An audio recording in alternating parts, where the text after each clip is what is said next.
E eu inicio o meu pronunciamento citando o ex-comandante do Exército, Vilas Boas. Ele que é um exemplo de superação e que resiste à doença com muita bravura e preserva a sua responsabilidade cívica ao opinar sobre acontecimentos do interesse nacional.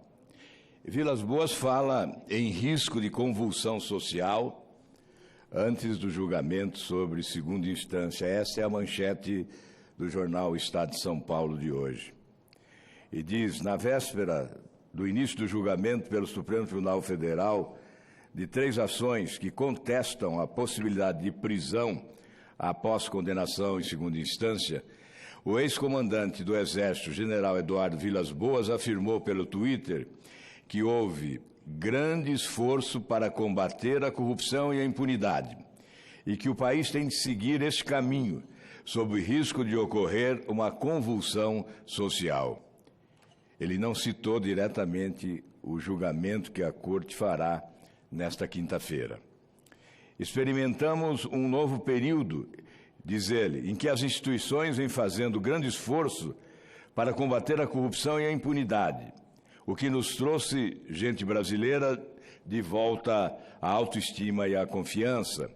É preciso manter a energia que nos move em direção à paz social, sob pena de que o povo brasileiro venha cair outra vez no desalento e na eventual convulsão social, escreveu Vilas Boas, logo após ter recebido a visita do presidente Jair Bolsonaro em sua casa. E ele citou o Rui Barbosa. Ele diz, citando Rui Barbosa, ele diz que de tanto triunfar as nulidades, de tanto prosperar a desonra, de tanto ver crescer a injustiça, de tanto ver agigantarem-se os poderes nas mãos dos maus, o homem chega a desanimar-se da virtude e rir-se da honra e a ter vergonha de ser honesto. Na véspera do julgamento de Lula, em abril do ano passado, o general repudiou a impunidade e acrescentou que o Exército estaria ainda atento às suas missões institucionais, sem detalhar o que pretendeu dizer com essa expressão. Na verdade, o que pretende o general Vilas Boas é alertar o Brasil, sobretudo nessa hora, alertar o Supremo Tribunal Federal. Nestes dias, desta tribuna, acabei manifestando também o temor de que a revolta pudesse sacudir o povo deste país e empurrá-lo na direção do Supremo Tribunal Federal. Afirmei, obviamente, com o objetivo de alertar e não de estimular, e não de sugerir, alertei sim que a revolta popular poderia colocar fogo no Supremo Tribunal Federal. O mesmo objetivo do general Vilas Boas. O objetivo dele é patriótico. Excluam a minha participação neste alerta, se desejarem, já que sou político, e político muitas vezes deixa de ter autoridade em razão do desalento que há em relação à nossa classe. Os partidos políticos, as instituições públicas de natureza política, os partidos políticos e os políticos, de modo geral, desmoralizados quase sempre, desacreditados. É por essa razão que nós trouxemos hoje o depoimento de um ex-comandante do Exército, já que o Exército preserva elevada respeitabilidade no país, para alertar a sociedade sobre os danos que poderão ser causados por uma eventual infeliz decisão do Supremo Tribunal Federal, que começa no dia de hoje a debater essa questão. E não é a primeira vez.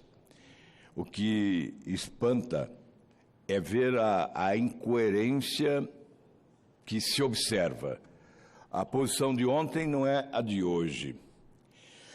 A de ontem era enfática, isso da parte de alguns dos ministros. Posição enfática na defesa da prisão em segunda instância. E hoje, em razão de circunstâncias, de interesses localizados, ao sabor destas conveniências, há a contradição da mudança radical de posição e a veemência de ontem na defesa da prisão em segunda instância é a veemência de hoje contra ela. Eu já trouxe nos últimos dias vários exemplos com documentos do Supremo Tribunal Federal. Foram vários os julgamentos, especialmente 3, com relatores diversos e com decisão unânime da Corte, com uma jurisprudência que se consagrou exatamente na unanimidade de ministros do Supremo Tribunal Federal que deram respaldo ao parecer de relatores vários. Eu citei Carlos Veloso, citei a Ellen Grace, citei o próprio Gilmar Mendes, o Celso de Mello. Em várias oportunidades nós tivemos julgamento desta matéria. E hoje eu trago outro voto, este do ano de 2003. No ano de 2003, o voto do ministro Gilmar Mendes, tratando da prisão em segunda instância. Diz ele: quanto ao argumento defendido no presente habeas corpus, a jurisprudência do Supremo Tribunal Federal é uníssona, no sentido de que a interposição do recurso especial ou recurso extraordinário não impede a prisão do condenado, porque desprovidos de efeito suspensivo. Nesse sentido, são expressivos os precedentes. Aí ele cita vários precedentes, como eu disse antes, cita o voto da Ellen Grace, cita do ministro Nery da Silveira, cita do ministro Nelson Jobim, eu citei o voto do Celso de Mello, do Carlos Veloso. Nós sabemos que este assunto não é novo, mas o que é preciso considerar? Noticiou-se que cerca de 170 mil, ou próximo de 170 mil, presos seriam libertados com esta decisão do Supremo. O número certamente é exagerado, mas não importa o número. Agora o Conselho Nacional de Justiça revela que seriam 4.895 beneficiados se eventualmente o Supremo Tribunal Federal decidir que não deve haver prisão após condenação em segunda instância. 4.895. É pouco? Não, é muito. Mas o número não importa, fosse 1, fosse 2, fosse 3, isso é atraso. Veja o mundo, olhe os países mais avançados do mundo, vá além dos países mais avançados, não precisa ser Estados Unidos, Inglaterra ou França, vá a todos os países do mundo e nós verificaremos que a prisão ocorre em primeira ou em segunda instância, sem prejuízo dos recursos, preso e recorrente. Não há nenhum obstáculo a recursos que podem ser interpostos em razão da condenação e prisão em segunda instância. O Roberto Liviano, que é um brilhante procurador do Estado de São Paulo, também escreve artigo publicado hoje na Folha de São Paulo, em que ele destaca: grau duplo sim, quádruplo não. É contra a realidade universal permitir que, em liberdade, o réu, o criminoso, o marginal, o corrupto, o ladrão, o pedófilo, o sequestrador, o narcotraficante, o assassino, possa se defender em liberdade, mesmo condenado em segunda instância, creio que é anticivilizatório. Isso contraria o interesse da família que quer viver em paz, longe do risco da violência e da criminalidade.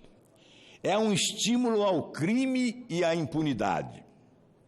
Seria, se essa decisão ocorrer, estímulo ao crime e à impunidade.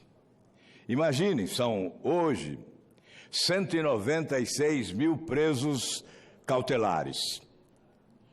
Nas prisões do Brasil temos 196 mil presos por condenação em segunda instância ou prisões provisórias. São 4.895 destes que seriam beneficiados. Só da Operação Lava Jato, 100 foram condenados no Tribunal Federal da 4ª Região. Esses também seriam libertados. Mas eu pergunto, e os que ainda não foram condenados? E daqui por diante? A prevalecer esta jurisprudência, se a alteração ocorrer, e esta nova jurisprudência pretendida por alguns ministros do Supremo prevalecer, daqui por diante, quantos serão beneficiados? Além dos 4.895 indicados hoje pelo Conselho Nacional de Justiça, quantos ainda não julgados em segunda instância seriam beneficiados? E nós temos um exemplo da celeridade da justiça nos tribunais superiores, sobretudo Supremo Tribunal Federal. Basta um exemplo. Em 5 anos da Operação Lava Jato, 5 anos e meio, apenas uma autoridade com foro privilegiado foi condenada, enquanto em primeira instância 285 ações com condenação que chegam a quase 3.000 anos de prisão. Essa é a diferença. E quantos anos levaremos para que esses 196 mil que poderão recorrer às instâncias superiores, quantos anos levaremos para que eles possam ser julgados? E o Supremo Tribunal Federal terá quadros suficientes e, sobretudo, terá recursos humanos suficientes para julgar tantas ações que serão levadas ao Supremo Tribunal Federal? O que nós queremos? Uma legislação criminal que combata o crime, a violência e a corrupção no país? Ou desejamos uma suave legislação criminal que proteja o crime e os criminosos, os corruptos e os corruptores? É esta a definição que se espera do Supremo Tribunal Federal. Que política criminal desejamos para o Brasil?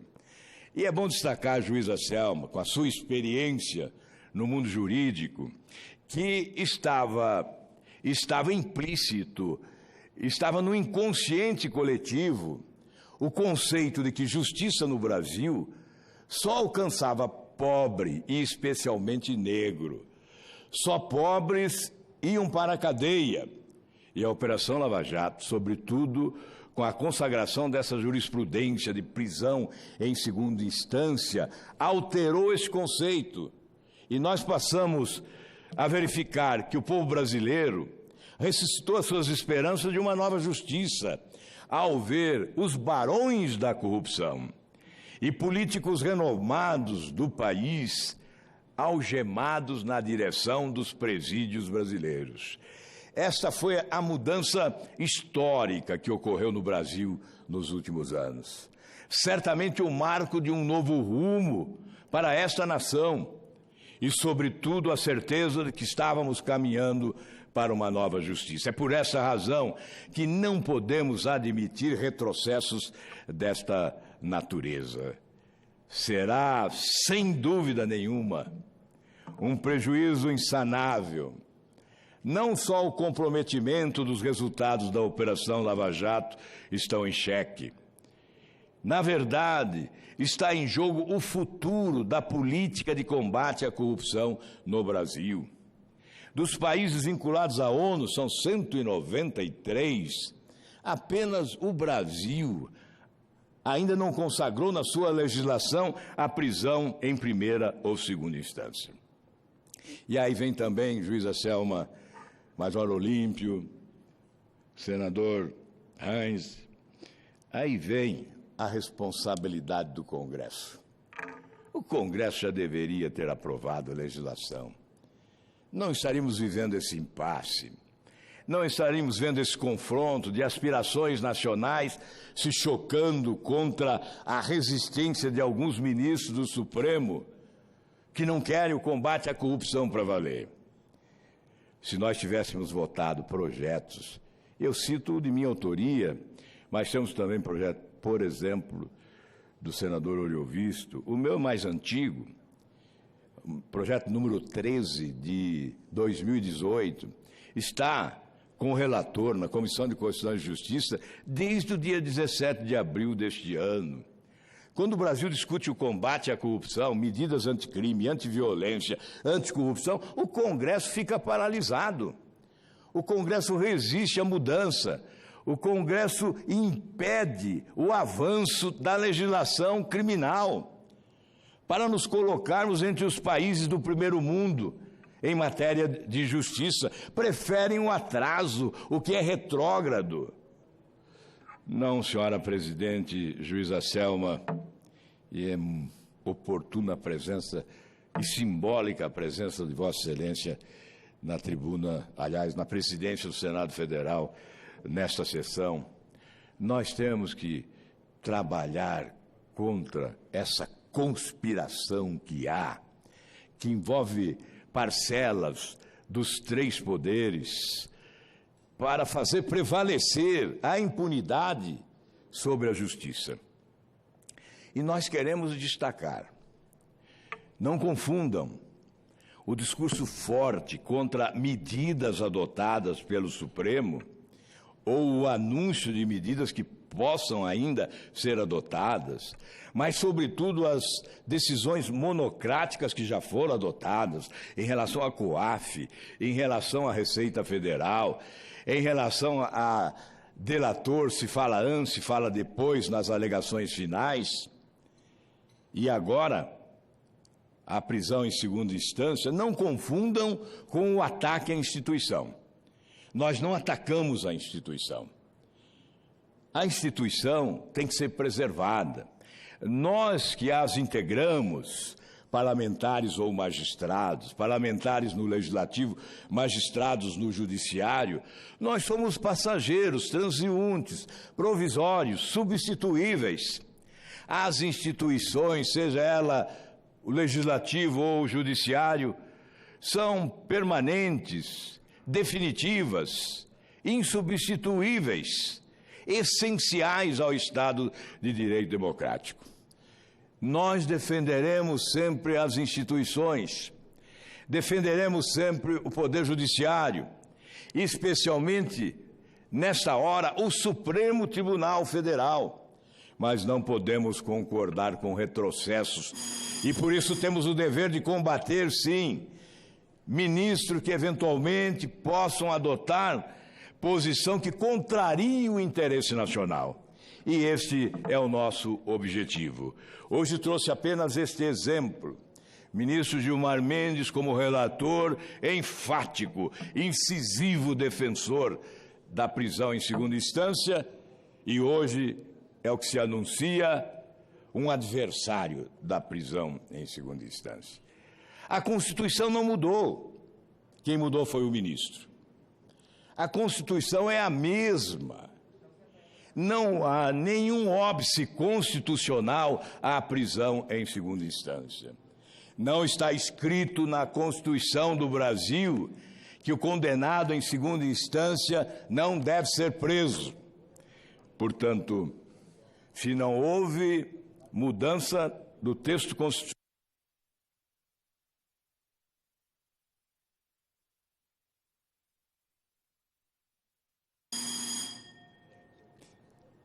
Eu vou concluir agora. Repito, se não há mudança no texto constitucional e há mudança no voto do ministro, há razões subjacentes que não podem ser consideradas por nós republicanas. Certamente, razões que levam a mudança do voto à suspeição. Nós repudiamos essa mudança.